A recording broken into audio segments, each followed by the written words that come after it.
आपल्यासोबत बोलण्यासाठी सामाजिक न्याय मंत्री संजय शिरसाट जी आहेत। शिरसाट साहेब, व्हिडिओ व्हायरल होत आहेत। आत्ताच महेंद्र दळवी यांची देखील व्हिडिओ आलेली आहे। नेमकं काय शिवसेनेसोबत चाललंय काय? 1 वर्ष झालेलं आहे, तुम्ही देखील मंत्री झालेले आहेत, पालकमंत्रीपद नाही, व्हिडिओ पण व्हायरल होत आहेत। व्हिडिओ व्हायरल होणे आजकाल ही फॅशन झालेली आहे। कोणाचाही व्हिडिओ काढा, कुठे व्हायरल करा। आता मला वाटतं की आपण बी एआयच्या माध्यमातून काही लोकांचे व्हिडिओ काढून ते व्हायरल करावं। अरे काही एकच राजकारण म्हणतात त्याला, हा नीचपणा आहे, राजकारणातला नीचपणाचा हा कळस आहे। अशा पद्धतीने एखाद्याला ब्लॅकमेल करणं किंवा एखाद्याच्या अंगावर शिंतोडं उडवणं हे ठीक नाही आहे।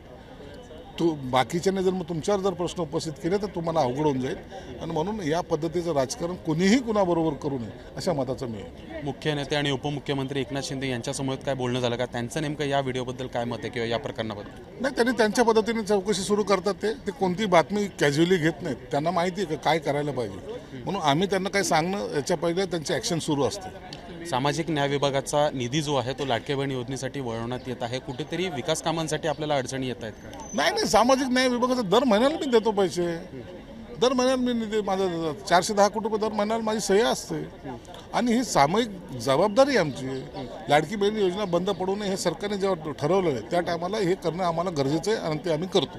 नागपूरमध्ये हिवाळी अधिवेशन सुरू आहे, आपण अनेक ठिकाणी जात आहे, भेटीगाठी घेत आहे, सामाजिक कल्याण विभागात अंतर्गत जेवढेही आश्रम आहेत त्या ठिकाणी नेमकं काय परिस्थिती? नागपूर आणि बाकी महाराष्ट्रामध्ये काही वेगळा फरक आहे का, किंवा नागपूरमध्ये जास्त लक्ष देण्याची गरज आहे का? नागपूरमध्ये जे काय आता तुम्ही पाहिलं असेल, काल मी एका हॉस्टेलला भेट द्यायला गेलो होतो। महाराष्ट्रातलं सर्वात मोठं हॉस्टेल आहे ते, जवळपास 1500 विद्यार्थ्यांचे तिथं एका ठिकाणी ते राहणार आहे।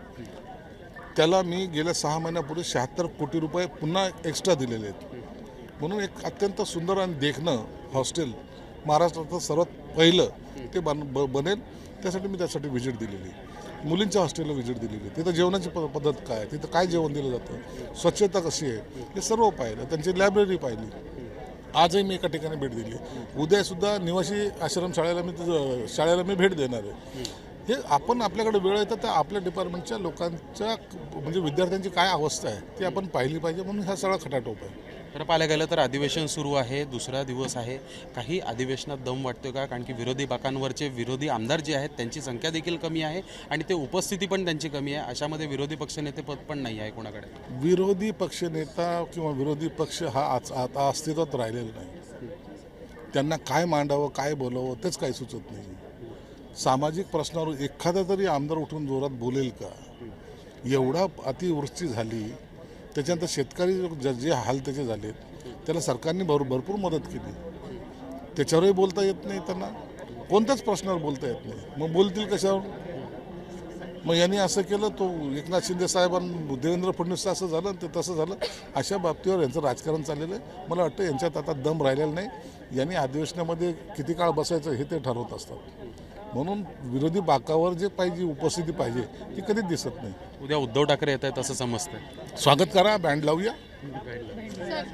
बघू शकतो आपल्यासोबत सामाजिक न्याय मंत्री संजय शिरसाट होते। उद्या उद्धव ठाकरे येत आहेत, त्यामुळे त्यांचं स्वागत करू, बँड लावू असं देखील त्यांनी म्हटलेलं आहे।